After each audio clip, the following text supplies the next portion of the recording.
ఇంకైతే మేము పెనగలూరు నుండి కడపకైతే స్టార్ట్ అయ్యాము. మధ్యలో రాజంపేట దగ్గర బెస్ట్ బేకరీ కనిపించింది. సో ట్రై చేద్దామనేసి నేను విష్ణు పాప అయితే వెళ్తున్నాము. బెస్ట్ బేకరీ కోడూరులో కూడా ఉంది. అక్కడ అక్క బావ చెప్పారు టేస్ట్ అయితే చాలా బాగుంటుందనేసి.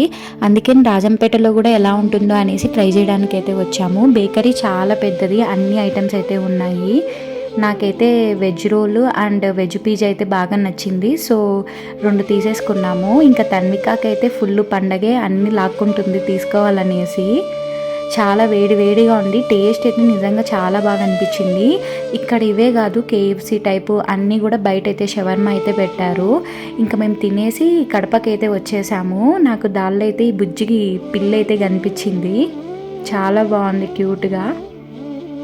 ఇంకా మేము ఇంటికి వచ్చి రెడీ అయిపోయి అక్క అందరం కలిసి రాజు పార్క్ అయితే వెళ్తున్నాము. రాజు పార్క్ దగ్గర వినాయకుడిది చాలా బాగా పెట్టారు సెట్టింగ్ అంతా. సో చూడ్డానికైతే వెళ్తున్నాము. చిన్నప్పుడు వినాయక చవితి వస్తే చాలు అన్ని వినాయకుని బొమ్మల దగ్గరికి అయితే వెళ్ళి చూడడం అలవాటు. ఇప్పుడు చాలా తక్కువ అయిపోయింది.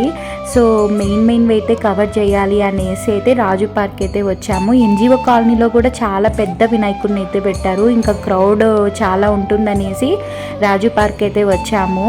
పక్కనే కల్చరల్ యాక్టివిటీస్ అన్నీ పెట్టారు. చాలామంది ఉన్నారు జనాలు.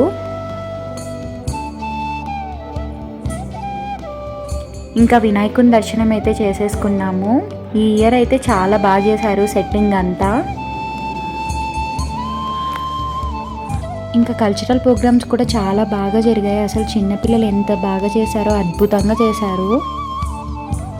ఇంకా టైం అప్పటికే 9 అలా అవుతుంది. ఇంకా బయటే తినేద్దాము అనేసి అయితే ఇక్కడే రాజు పార్క్ దగ్గర మొత్తం స్ట్రీట్ ఫుడ్ అయితే ఉంటుంది. అందరం అయితే ఇడ్లీ తినేసాము. ఇడ్లీ అయితే టేస్ట్ అయితే చాలా బాగుంది. ఇంకా కొంచెంసేపు అలానే స్పెండ్ చేసేసి ఇంటికైతే వెళ్ళిపోయాము. వీడియో కానీ నచ్చితే లైక్, షేర్ అండ్ సబ్స్క్రైబ్.